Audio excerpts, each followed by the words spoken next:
دوستان سلام، با یه ویدیو دیگه در خدمتتونم. امروز میخوام ماشینی که جدید خریدم بهتون نشون بدم و اومدم یه کارواش از این کارواشایی که خودتون ماشینو میشورین.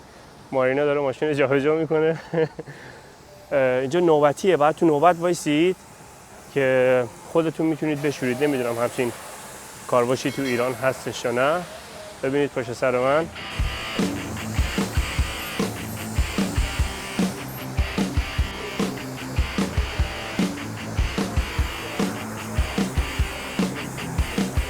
ماشین ما چون پارکینگ نداریم، البته یکی از مشکلات بزرگ تو روسیه اینه که هیچکی پارکینگ نداره. خونه‌های تک و توک خونه مثلا میتونی پیدا کنی که پارکینگ داره. پارکینگ دارن و پارکینگ آزاد باز دارن و ماشینا همه کثیفه. و ماشین حسابی کثیف شده. گفتم بیارم، حالا میخوام ماشین رو بهتون نشون بدم، حداقل تمیز باشه که لذت ببرید.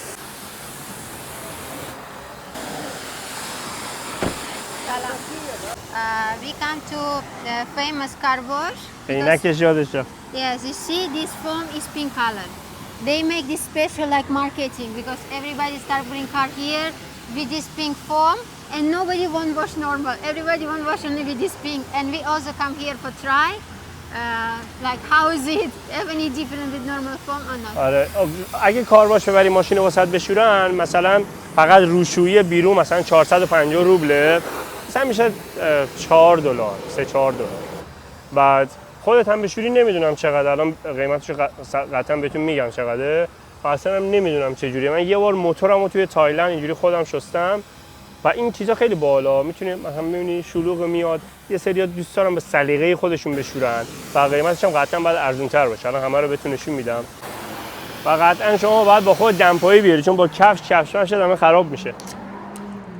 من واسه خودم از خونه دمپایی آوردم.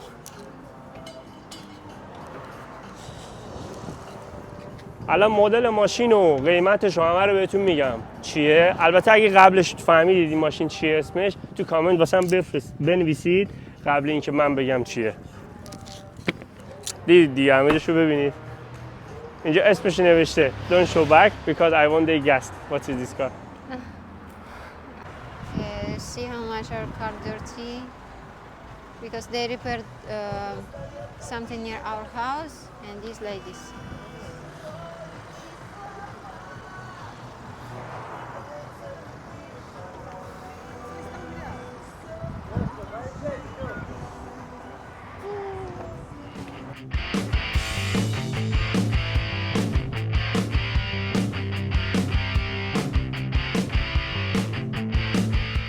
بچه ها این ماشینه است، با این دستگاه باید پول رو پرداخت کنی. منم بلد نیستم، از مارینا انجام بده.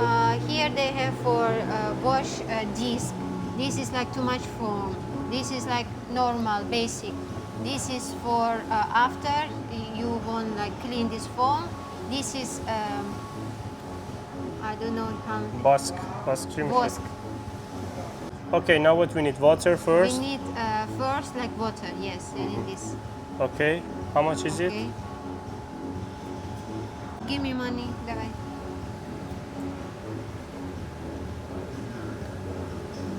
You put here how much money you want to put, and that's it. And put. اینجا پول رو انتخاب میکنی چقدر میخواد. مثبت منفی داره، اینجا میزنی پول اضافه میشه، بعد با کارتت پرداخت میکنی. اول آب مثل اینکه وصل میشه، با آب مثلا بعد ماشین یا آب بگیری، بعد اینکه پول پرداخت کردی آبو وصل میکنه، بعد فکر کنم استفاده میکنی پولت همینجوری کم میشه. بعد یا آب میخوام بگیرم اول، بعدش اون فومن کفر رو میزنم و دوباره بعد یه دست بشورم و آب بگیرم. 40 روبل زدیم. بعد اینجا میتونی انتخاب کنی. الان مثلا آب میخوام، آبو میزنی، بعد میری میشوری. Near about water, which one? Давай. This is for shampoo. نمیدونم آب کدومه. Okay, давай. I need. Давай.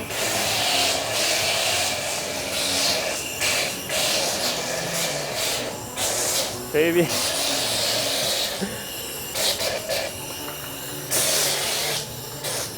این بعد آبو میده کفو زده اول.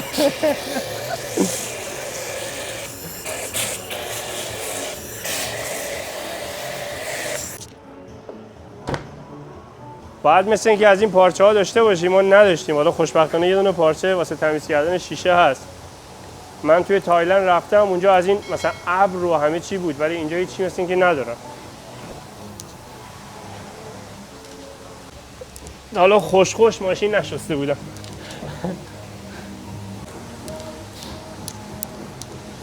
اینا هم بعضی وقتا سوار ماشین میشه میره دورمور میزنه.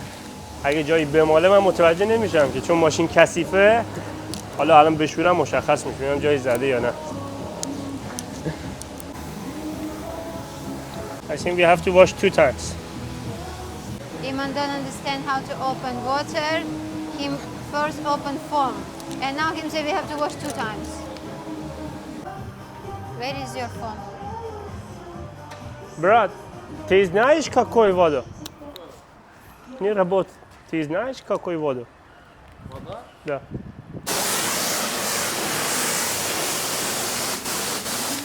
Marina, you put. What is this? Я не знаю, Иман. Go Так check. там тоже пена была. Да. Тоже идет. Yeah. Нажимай, нажимай, нажимай. انقدر خسیسه هی 40 روب میزنه. میگم آقا 100 روب بزنم بذار بشورم. هی تیکه میزنه. خیلی خسیسه You مارینا. spend all. دوای.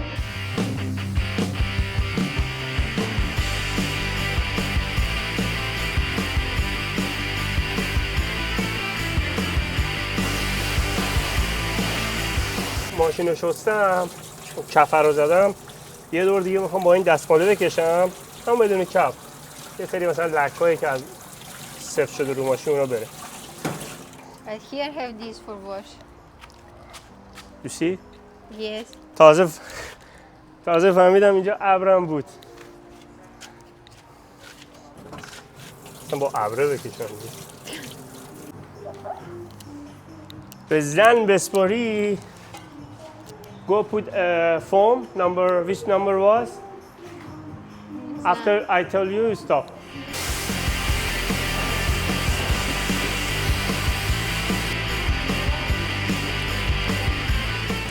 Yes, very love this car. Home never wash like this. Yes, I'm surprised. Men can be like this exactly, clean good. In home never clean like this. 2 times. Huh? Yes, very exactly. تازه قلقش رو همین الان گرفتم.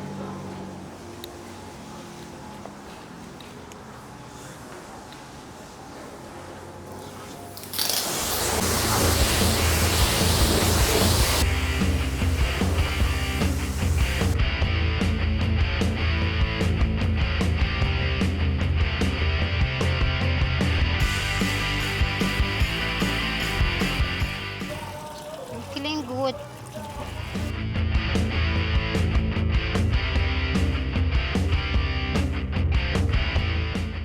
فکر کنم ماشین رو مالیده مارینا. ببینید ماشین رو تمیز کردم. اینجا رو ببینید.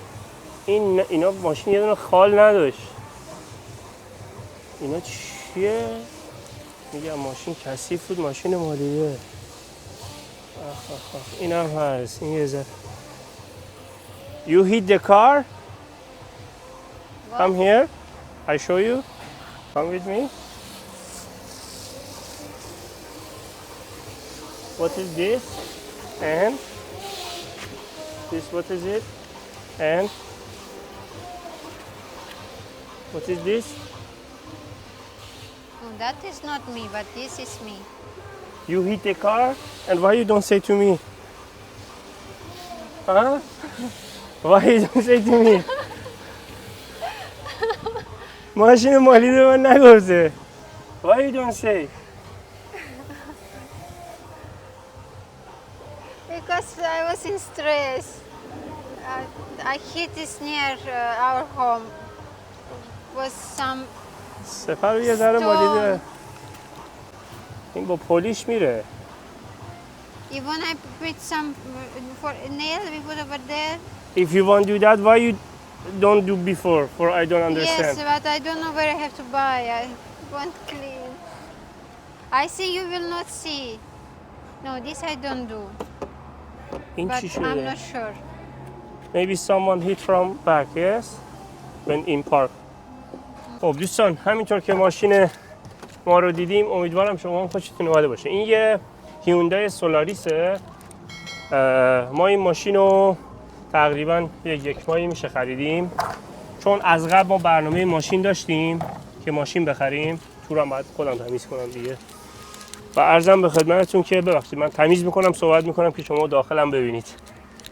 بعد ما برنامه خریدن ماشین داشتیم، ولی خب تو روسیه یه مشکلی که هست، ماشین خیلی یعنی ماشین دست دوم میخوای بخری خورده سخته، به خاطر اینکه روسا علاوه ظاهر میتونی ماشین خیلی تمیزی پیدا کنی، ولی متاسفانه ماشینا موتورشون رو داغون میکنن، یعنی روغن عوض نمیکنن. یعنی به جرئت میگم 80% ماشینای دست دوم بیشتر از 4-5 سال کار تو روسیه میخواین بخرین، اینا روغن عوض نکردن، یعنی با یه روغن انقدر میرن به روغن سوزی بیفته. نمیدونم این جزء فرهنگشونه چیه. خیلی آدمای کمی پیدا میشن که مثلا به موتور ماشین اهمیت بدن که بخوان روغن رو عوض کنن، نمیدونم چی رو عوض کنن، اصلا همینجوری میرن موتور رو داغون میکنن. بالای 20 تا ماشین دیدیم همشون موتوراشون مشکل داشت تا تونستیم این ماشین رو پیدا کنیم. خدا رو شکر این ماشین هیچ مشکلی نداشت و خیلی تمیز و شسته رفته همینطور که میبینید. این هیوندای سولاریسا دو مدله، علاوه موتوری 1400 سی سی دارن با 1600. این 1600 سی سیه، یه ذره خب قوی تره، 200 سی سی قوی تره. به هر حال حالا شاید چیزی نباشه، ولی من چون امتحان کردم قبلا سوار شدم خیلی تاثیر داره. همین 200 سی سی شما مثلا بخوای کولر روشن بره اینا ذره قدرت بیشتری داره. بعد اینا هم سیدان داره هم هاچبک، یعنی هم صندوقدار هم هاچبک، که این ماشینا بیشتر الان ببینید این ماشینی که بیرون پارکه اینم همین ماشین، حالا مدل جدیدترشه، اینا بیشتر تاکسی کار میکنن. یعنی ماشینا چون کره‌ای و ژاپنی، این ماشینا کیفیتشون چون خوبه خوراک تاکسیه. به خاطر همین ما دیگه سیدان نخریدیم. البته من خودم هاچبک، کلا ماشینا هاچبک خیلی دوست دارم. هاچبک خریدیم که حالا با تاکسی قیافش حداقل فرق کنه. خوشگل‌تر هم هست هاچبک کوچیکه. ما هم که 2 نفریم دیگه. خدا رو شکر ماشین خیلی خوبیه، راضیم ازش. بعد دیگه بسته دیگه، بقیه‌شو بعداً تمیز می‌کنم. یه کوچولو هم بهتون بگم ماشین چی داره. ماشین چیز اتوماته، اینا هم دنده‌ای دارن هم اتوماته. من حالا اتومات گرفتم که مارینا هم بتونه برونه. به هر حال اینا از بچگی اتومات روندن ذره دنده‌ای واسهشون سخته. مثلا تو ایران من یه 200 دارم همونجا هست، مثلا میرم مارینا سختشه مثلا بخواد رانندگی کنه تو ایران، ها به غیر از شرایط رانندگی. بعد دیگه آپشن مثلا گرم کنه صندلی و این چیزا داره دیگه، چیز آپشن خاصی نداره دیگه. همین شیشه‌هاش هم برقیه، آینه‌اش برقیه و ایربگ هم داره. حالا من زیاد به این چیزا توجه نکردم. و یه چیزی راجع به قیمت میخوام بهتون بگم، اول این توضیحا رو بدم بهتون که شما مثلا با قیمت این ماشین آپشن‌های خیلی زیادی دارید تو روسیه میتونید بخرید، ولی به خاطر همین که ماشین دست دوم میخواین بخرین خیلی حواستون باید باشه. مثلا بعد ترجیحتون باشه که ماشین یا کره‌ای باشه یا ژاپنی که اذیتتون نکنه، چون هزینه‌های مکانیکی اینجا مثل ایران نیست، خیلی زیاده و واقعا باید هزینه‌های گزاف بدید بابت مکانیکی. بهتره که یه ماشین کره‌ای یا ژاپنی بخرید. ماشینا خب معمولا اذیت نمی‌کنن، اگه هم خراب شه یه بار درستش کنی باز یه عمر واسط کار میکنه. روی این حساب ما سعی کردیم اینو بخریم و وگرنه میتونستیم بنز بخریم، بی ام دبلیو بخریم یا مثلا آودی بخریم با همین قیمت. حالا کارکرده نه نوعش قطعا. حالا یه سری مدلاشو هم بهتون میگم چیا.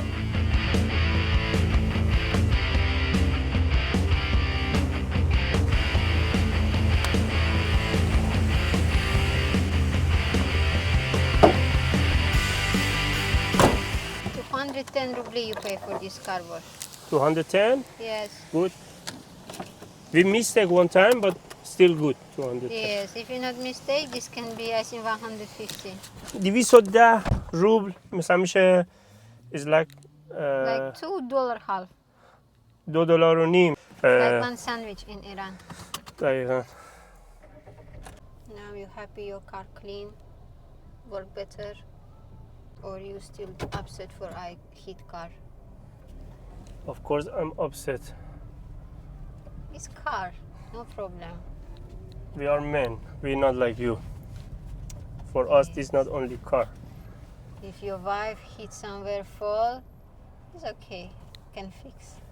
اومدم یه بنزین بزنم، بنزینم ندارم، بنزینم بزنم همه چی شسته رفته باشه و بعد میریم قیمت ماشین رو بهتون میگم که چقدر خریدیم.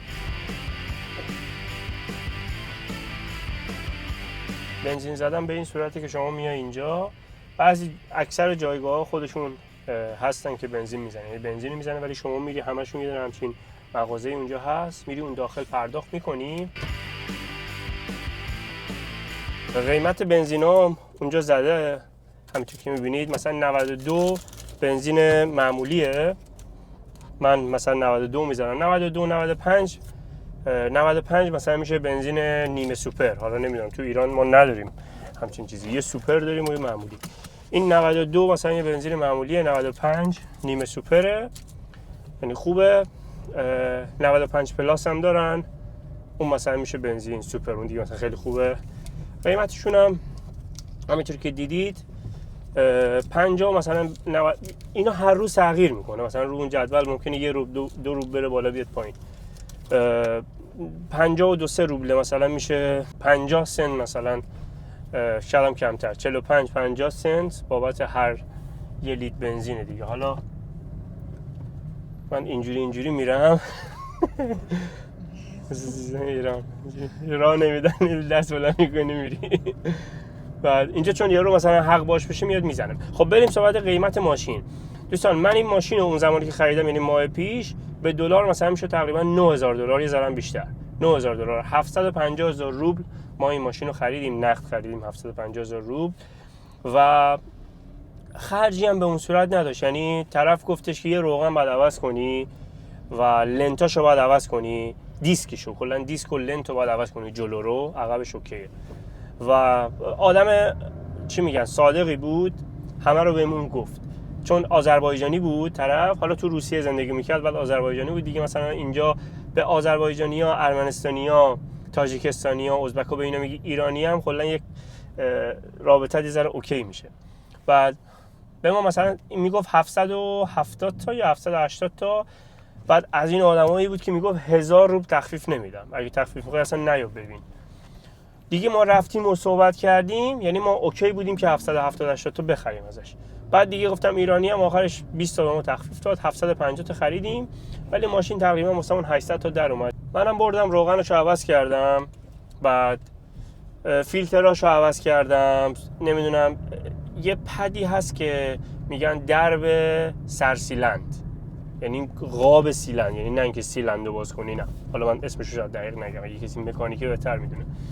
یه واشری دورش داره که مثلا اون اگه خراب بشه روغن میریزه، اون یه ذره واشرش خراب شده بود، اون واشرها رو عوض کردم، چیز خاصی نیست، درب اون بالا رو باز کرد، یه واشر من خودم روی اینترنت سفارش دادم و اونو واسه اون مکانیکی عوض کرد. منظور با این هزینه‌هاش هزینه جزئی دیگه، این چیز مصرفیه، واسمون نزدیک 800 تا در اومد که مثلا میشه همون 9500 دلار. صحنه جرم رو پیدا کردم.